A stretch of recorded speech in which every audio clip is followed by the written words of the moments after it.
오늘도 우리 하나님의 거룩하심 찬양합니다. 하나님 앞에 새날을 맞이하여 영광을 돌립니다. 모든 것이 주님 안에서 버릴 것이 없고 또 모든 것이 하나님 안에서는 새롭게 되어짐을 믿습니다. 새해 우리의 심령과 우리의 교회와 우리의 가정과 모든 우리의 삶들이 주님 안에서 더욱 새로워지게 하시며 주의 은혜로 충만케 하옵소서. 오늘도 하나님 앞에 드려지는 예배와 찬양과 말씀을 통해 우리가 더 큰 은혜를 사모하고 또 덧입고 주의 은혜로 세상을 이기며 승리할 수 있도록 함께 하옵소서. 부정한 종을 통하여 오늘도 귀한 말씀 잘 태어날 수 있도록 주 성령께서 함께 해주시기를 원하오며 살아계신 예수 그리스도 이름으로 기도하옵나이다. 아멘. 할렐루야. 네, 새해 아침이 밝아왔습니다. 서로 새해 인사하겠습니다. 주 안에서 복된 새해 되시기 바랍니다. 주 안에서 복된 새해 되시기를 바랍니다. 네. 네, 코로나19로 암울했던 2020년이 지나가고 2021년이 시작되었습니다. 여전히 3차 유행이 계속되고 있고 어려움이 있지만 이것도 이제 때가 되면 해소가 될 줄로 믿습니다. 전화위복이라는 말이 있는데 올 한 해가 그런 해가 되어지기를 우리 하나님 아버지 앞에 간절히 기도드립니다. 성경에는 고난에 대한 말씀들이 아주 많이 나옵니다. 그런데 그 고난이 하나님의 뜻 안에서 섭리로 바뀔 때 그 고난은 오히려 축복이 될 수 있다는 것입니다. 다윗의 시편 중에 119편에 이런 말씀이 있습니다. 고난 당하기 전에는 내가 그릇 행하였더니 이제는 주의 말씀을 지키나이다. 고난 당한 것이 내게 유익이라. 이로 말미암아 내가 주의 율례들을 배우게 되었나이다. 한번 따라서 해보십시다. 이 참 말씀 은혜가 됩니다. 고난 당하기 전에는 내가 그릇 행하였더니 이제는 주의 말씀을 지키나이다. 고난 당한 것이 내게 유익이라. 이로 말미암아 내가 주의 율례들을 배우게 되었나이다. 아멘. 네. 이 고난이라는 것이 꼭 나쁜 것이냐? 우리가 하나님 안에서 이 고난이 오히려 우리에게 더 큰 유익을 준다고 성경이 말씀하고 있습니다. 물론 우리는 고난이 올 때 매우 고통스럽습니다. 하지만 이 고난을 통해서 우리는 성숙해집니다. 그리고 하나님의 뜻을 분별하게 되고 또 하나님 앞으로 더 나아가게 되는 그런 축복이 있습니다. 그런 점에서 고난이 고난으로 끝나지 않도록 우리는 하나님 앞에 더욱 깨어 기도해야 될 것입니다. 그리고 하나님의 뜻을 적극적으로 구해야 할 줄로 믿습니다. 저는 지난 한 해 힘든 과정을 통해서 하나님 앞에 저의 허물과 죄악을 많이 발견할 수 있었습니다. 그 순수치 못한 저의 마음과 또 믿음 없음을 회개할 수밖에 없었습니다. 순간순간 좌절감이 몰려올 때마다 주의 말씀은 저의 마음을 지켜주고 주님과 함께하는 평안과 기쁨을 누릴 수 있게 해 주었습니다.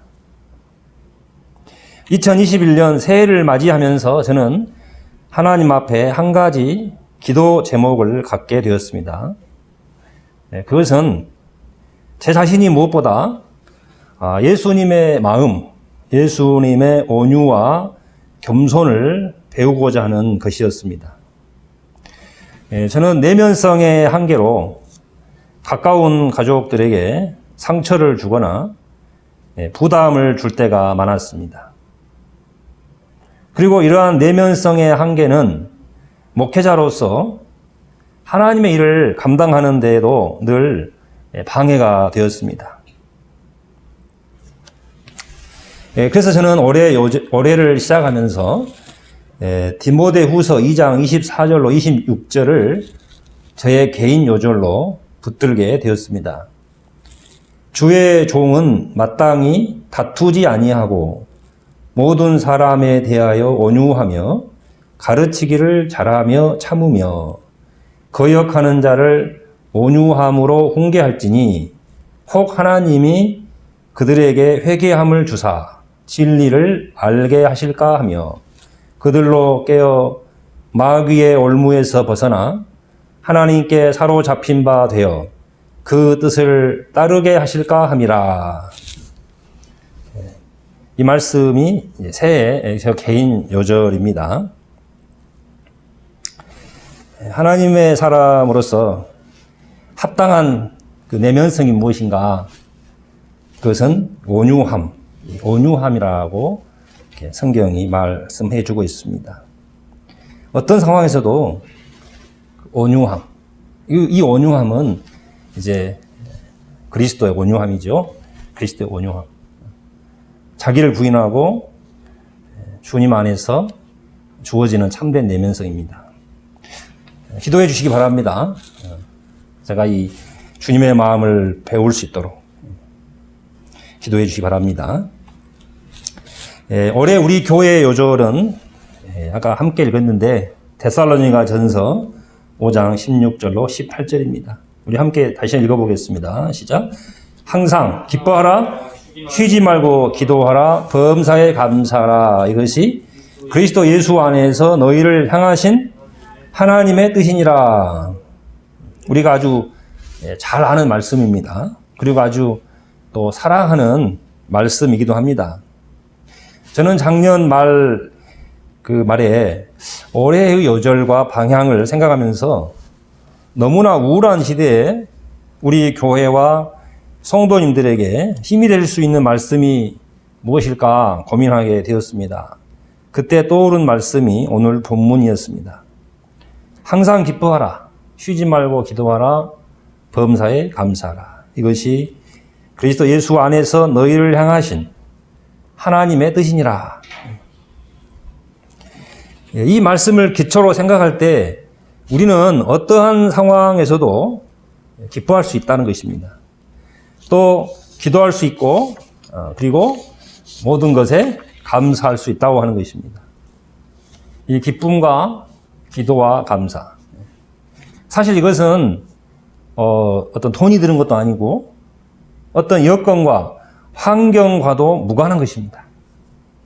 심지어 죽음의 고통 가운데 있다 할지라도 그렇게 할 수 있다는 것입니다.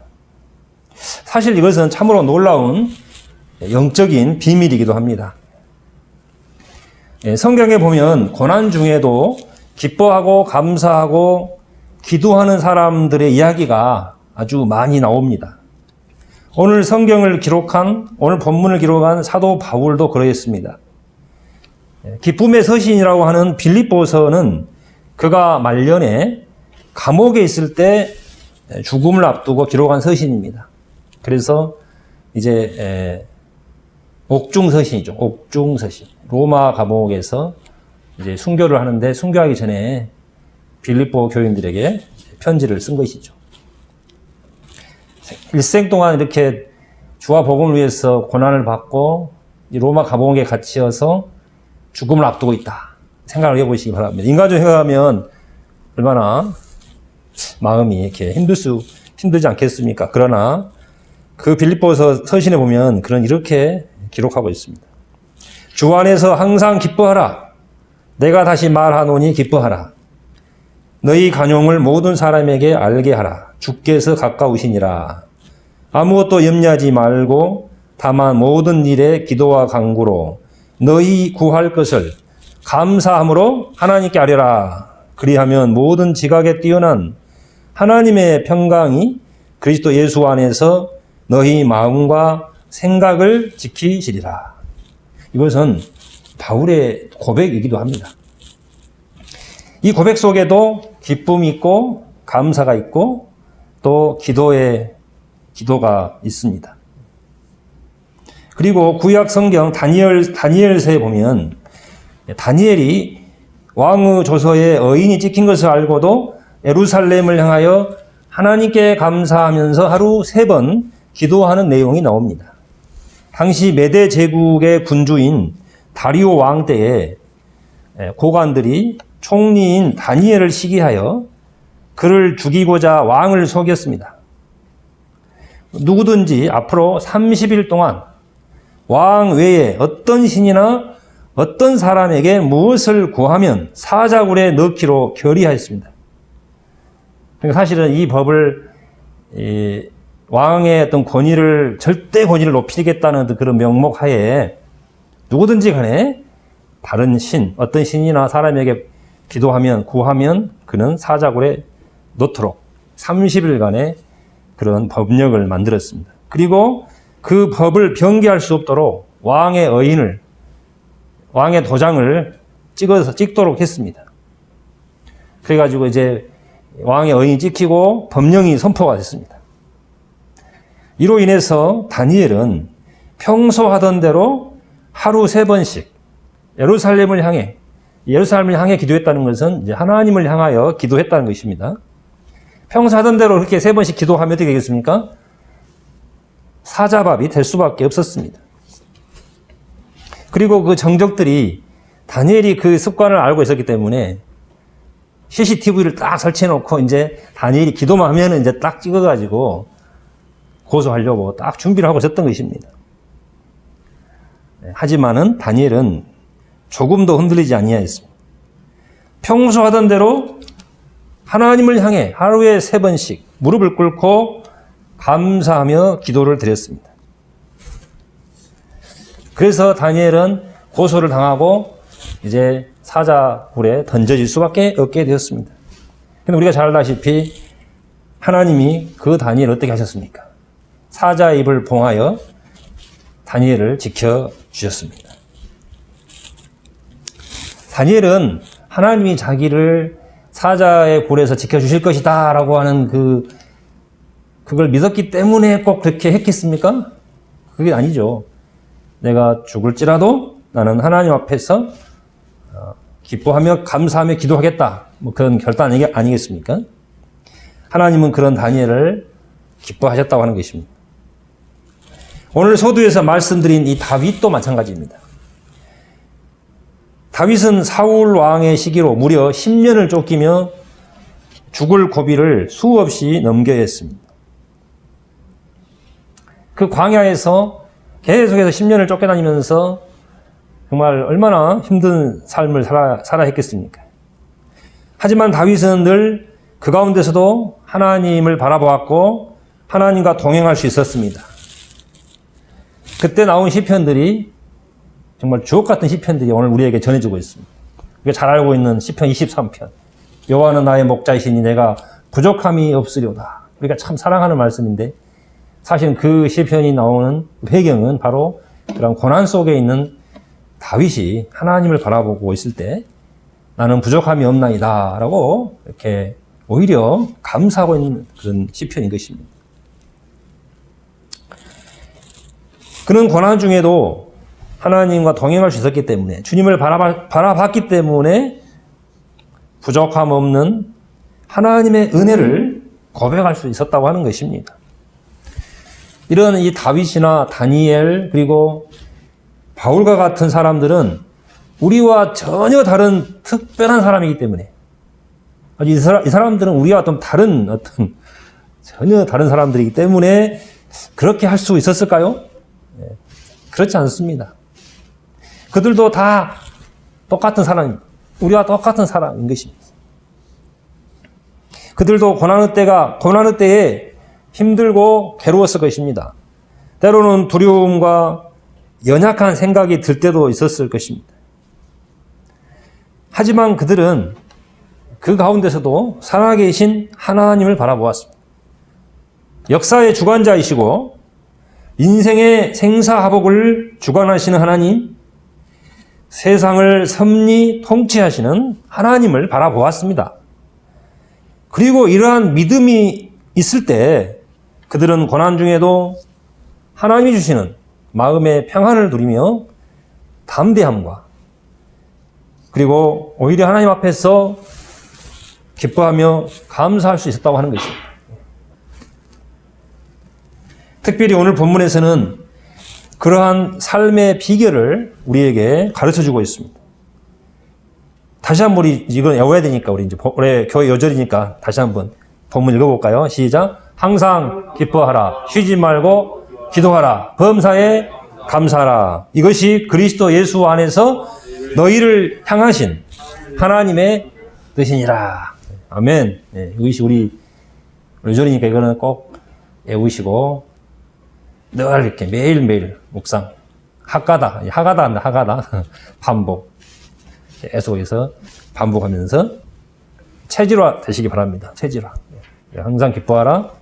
쉬지 말고 기도하라. 범사에 감사하라. 이것이 그리스도 예수 안에서 너희를 향하신 하나님의 뜻이니라.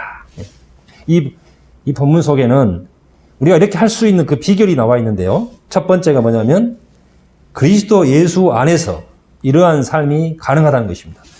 그리스도 예수 안에서라고 하는 이 단서가 붙어 있습니다. In Christ, in Christ. 이것이 우리에게 주어진 영적인 비밀입니다. 사실 예수 그리스도 안에 이러한 영적인 비밀은 세상이 알 수 없는 것입니다. 하늘로부터 오는 것입니다. 예수 안에서 우리는 전혀 새로운 삶을 시작할 수 있습니다. 예수님은 길이요 진리요 생명이시며 그 안에 빛이 있습니다. 그리스도 안에 영원한 섭리가 있고 하나님이 약속하신 모든 복이 그리스도 안에서 우리에게 주어지는 것입니다. 사람에게 가장 큰 공포는 죽음입니다. 죽음. 사업이 망하는 것도 두려운 일이지만 죽음의 공포에 비하면 그것은 아주 작은 것입니다. 요즘에 연끌을 해가지고 막 이렇게 주식을 사고 또 막 부동산을 사고. 왜냐하면은 이게 그런 말 하더라고요. 월급을 모아서는 티끌 모아 태산이 아니고 요즘에 무슨 말이 있냐면 티끌 모아 티끌이다. 월급 모아봐야 결국은 가난하다. 뭐 이런 말들이 있어가지고 20대, 30대들이 안 된다. 저축해가지고는 못 산다. 제대로 못 산다. 그래가지고 부동산에 투자하고 주식에 투자해야 된다. 이래가지고 영혼까지 끌어가지고 막 그냥 이렇게 막 한다고 그럽니다. 예. 그것도 아무나 하는 수 있는 건 아닌 것 같아요. 그것도 실력이 있어야겠죠. 뭐 실력이 있어야 되고 지식이 있어야 되겠지만. 근데 그 사람들에게 가장 큰 공포는 뭐겠어요?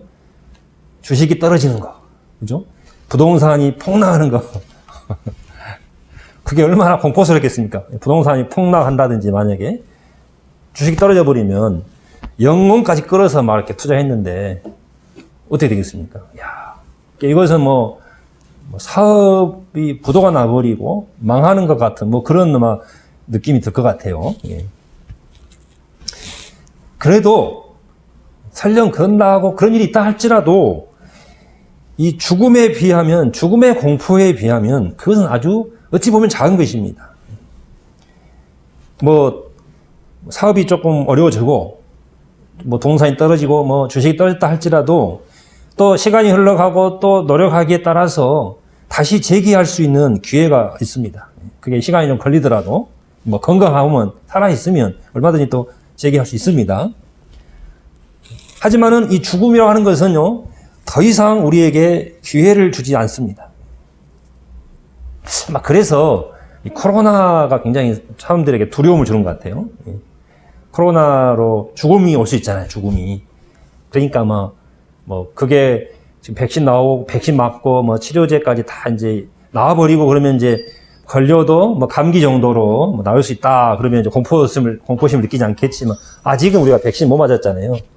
백신 못 맞았고 또 치료제가 완전하지 않기 때문에 막 죽지 않을까 하는 그 두려움 때문에 지금 아마 코로나가 우리를 가장 두렵게 하고 있는 것이 아닌가 생각이 듭니다. 예. 그래서 사람들은 죽음을 가장 두려워합니다. 그래서 오직 했으면 개똥밭에 굴러도 이생이 낫다라는 말까지 나왔겠습니까? 우리 속담에 개똥밭에 굴러도 이생이 낫다. 그만큼 참으로 죽음이라고 하는 것은 강력한 힘이 있는 것 있습니다. 그러나 예수 그리스도 안에서 이 죽음의 세력은 우리에게 더 이상 힘을 발휘하지 못합니다. 누가복음 1장 77절에서 79절에 보면 세례 요한의 아버지 사가랴가 전하는 그 성탄의 노래, 성탄의 그 노래 중에 그 일부에 이런 내용이 말씀이 나옵니다. 주의 백성에게 그 죄 사함으로 말미암는 구원을 알게 하리니 이는 우리 하나님의 긍휼로 인함이라.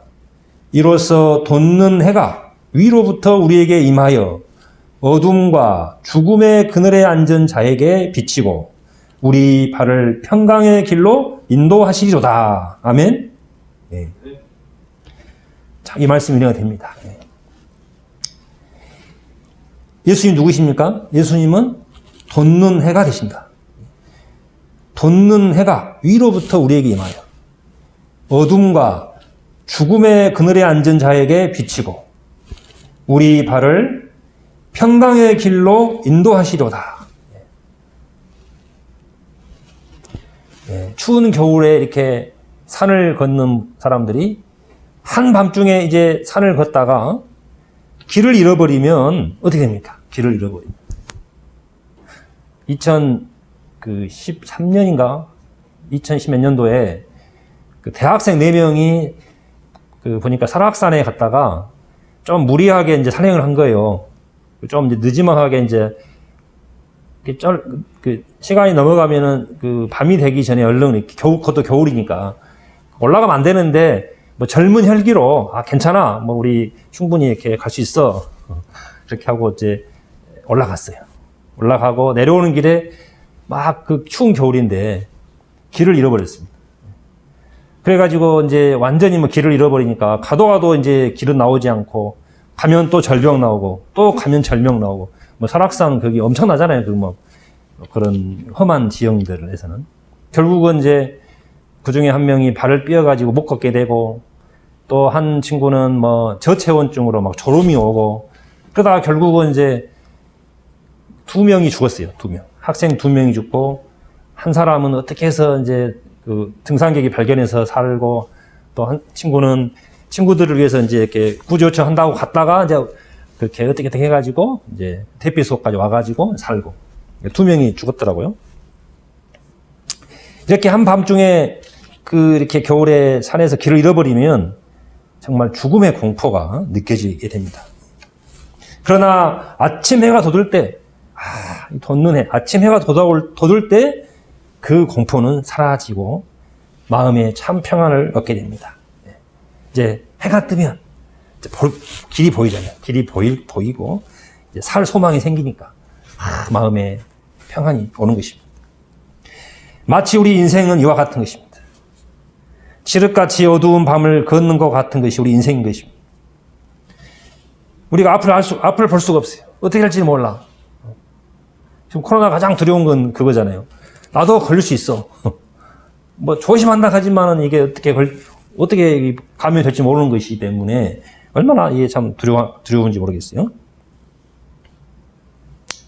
이러한 우리의 인생길에서 무엇이 우리에게 참 평안과 소망이 되고 있습니까? 과학 문명도 한계가 있습니다. 우리는 지난 한 해 코로나19로 인해서 매우 심한 고통을 겪었습니다. 뭐 이제 이 문제도 머지않아 해결이 되겠지만은 뭐 전문가들이 하는 말은 그런 거예요. 뭐 코로나가 되겠지만은 이러한 재난은 또 다른 형태로 우리에게 다가올 수 있다는 것입니다. 뭐 환경 문제가 너무 심각해지고 생태계가 너무 이제 생태계가 이제 교란으로 인해서 뭐 이런 일들이 아마 또 다른 형태로 나타나지 않겠냐. 그리고 더 심한 것이 올 수도 있다고 그렇게 말하고 있습니다. 우리가 그때마다 우리가 이렇게 요동한다면은 어떻게 세상을 살아갈 수 있겠습니까? 이것이 해결되고 안정이 될 때까지 우리가 기다리고 참고 인내해야 하지만 그러면서 이제 두려워하고 연약한 가운데 산다면 해결되고 안정이 되면 좋겠지만은 뭐 안정돼도 또 다른 어려움이 또 온단 말이에요. 계속해서 또 다른 형태로 오는 것입니다. 뭐 개인의 무슨 뭐 건강에 문제가 올 수도 있는 거고 재산상의 어려움이 올 수도 있는 것이고 항상 이런 것은 있는 거예요. 또 결국 마침내 죽음이라고 하는 아마 그 이제 마지막에는 죽음이 또 우리에게 다가오는 것입니다. 우리가 그때마다 막 그런 세력 앞에서 계속해서 지배를 당한다면 우리가 어떻게 이 세상을 우리가 정말 제대로 살아갈 수 있겠습니까? 우리가 주어진 현실에서 최선을 다하는 것 중요합니다. 또 치열하게 살아가는 것도 중요합니다. 하지만 우리 안에 참 평안이 없다면 어떻게 되겠습니까?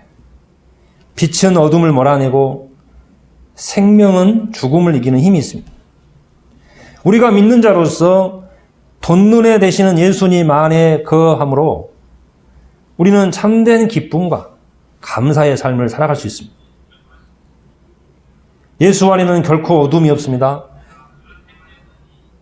예수 안에는 오직 하나님의 섭리가 있습니다.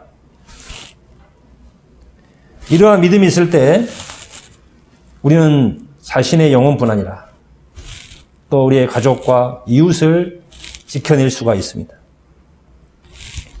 우리에게 이러한 믿음이 있기를 주님의 이름으로 축복합니다. 네. 두 번째는 하나님의 뜻을 분별하는 것입니다. 네.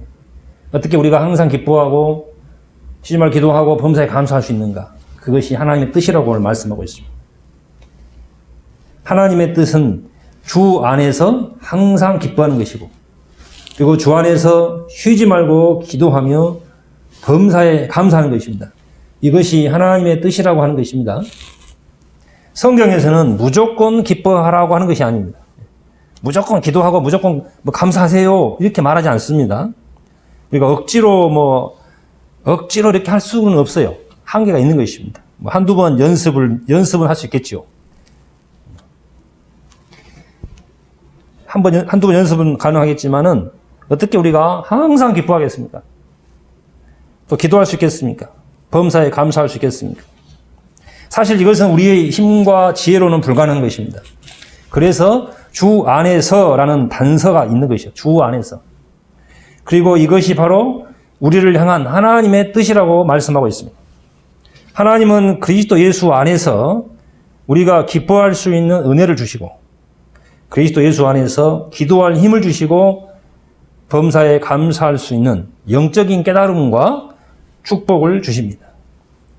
그래서 우리는 하나님의 뜻을 따라 그리스도 예수와 함께 연합된 삶을 살아가는 것이 중요합니다. 다른 방법이 없습니다. 그 어떤 것으로도 우리에게 참된 기쁨을 주지 못합니다.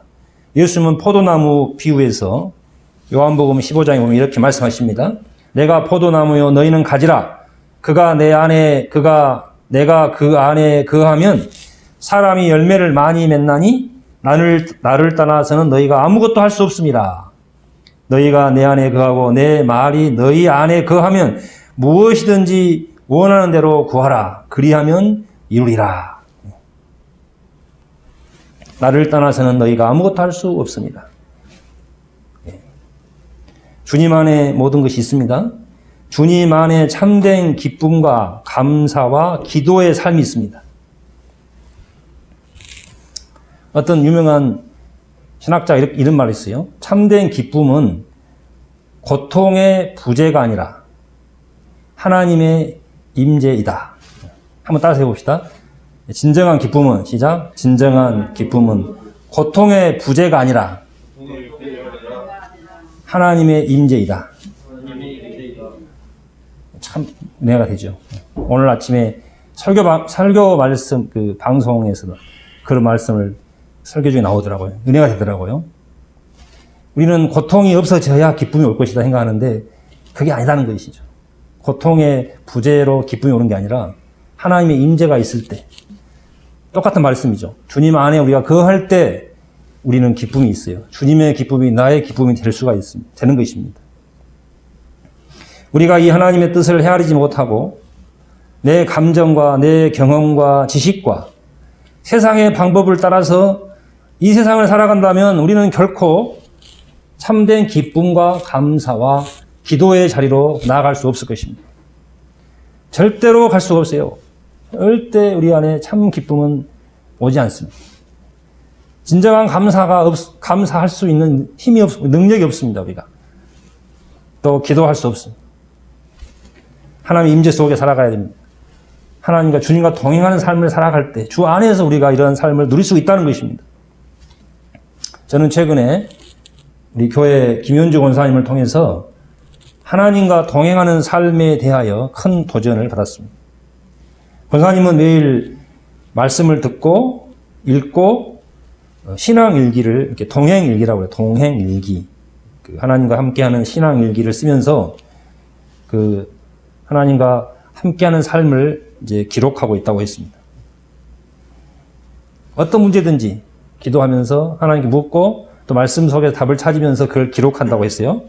그리고 그 받은 은혜를 또 카톡을 통해 단톡을 통해 믿음의 동역자들과 함께 매일 나누는 그렇게 나눔을 가진다고 했습니다. 그냥 막연하게 생각하는 것보다 훨씬 더 실제적이고 구체적인 적용에 도움이 된다고 하셨습니다. 매 순간 하나님과 동행하는 아주 좋은 삶의 습관이라고 생각합니다. 그만큼 권사님은 어려움 중에도 항상 기뻐하고 감사하며 기도하는 삶을 살아가고 있습니다. 그래서 우리 권사님이 이제 교회 기도 제목을 가지고 매일 기도하겠다고 하셨어요. 그래서 제가 이제 목장별로 막 기도 제목을 요청했고, 저도 기도해야 되고 그러니까 이렇게 기도 제목을 다 이제 작성을 해놨습니다. 그 기도를 점을 가지고 또 우리 권사님 기도해 주실 것이고 또 우리도 함께 기도해야 할 줄로 믿습니다. 네. 우리는 각자 방식이 다를 수 있지만은 중요한 것은 우리가 매 순간 주님과 함께하는 삶을 살아가는 것이 중요합니다. 주 안에서 하루하루의 삶을 살아갈 때 우리는 능히 세상을 이기고 하나님의 뜻을 따라 주어진 삶을 살아갈 수 있습니다. 이제 코로나로 인해서 우리의 삶의 형태는 많이 변하게 되었습니다. 예전처럼 자주 함께 하지도 못하고 심지어 예배를 현장에서 드리지 못하는 분들이 대부분입니다. 그러나 언제 어디서나 자기를 찾는 자들을 만나 주십니다. 그렇죠? 하나님은 집에 안 계십니까? 하나님은 직장에 안 계십니까? 산에도 계시고 들에도 계시고 어디에나 하나님은 계십니다. 문제는 우리가 그 하나님을 찾지 않는 것이죠. 하나님을 향하여 간절한 마음이 없다고 하는 것입니다. 그것이 우리에게 어찌 보면은 가장 큰 문제라고 할 수 있습니다. 우리가 어떤 상황에서도 살아계신 하나님을 찾고 가까이 하고 그래서 하나님 주시는 놀라운 은혜를 누릴 수 있기를 바랍니다. 예. 하나님은 우리의 형편 아십니다. 우리의 안타까운 마음도 아십니다. 그러하기에 하나님은 자기를 찾는 자들에게 더 큰 은혜를 줄 줄로 믿습니다. 사랑하는 성도 여러분, 이제 주님 앞에 더 가까이 가시기를 바랍니다. 당장 예배에 올 수 없다고 해서 못하는 것이 아닙니다. 주어진 삶의 자리에서 주님 앞에 나아가면 되는 것입니다. 늘 말씀을 가까이 하고 때를 따라 돕는 은혜를 구하며 기도하면 되는 것입니다. 시간을 정해서 성경을 읽고 개인적으로도 기도하면 됩니다. 우리가 염려한다고 달라지는 것은 아무것도 없습니다. 우리 모두 주님 앞으로 나아가는 은혜가 있기를 주님의 이름으로 축복합니다. 우리 모두 주 안에서 거룩한 꿈을 꾸며 2021년 새해를 아름답게 살아내는 정성의 모든 믿음의 가족들이 되시기를 주님의 이름으로 축복합니다.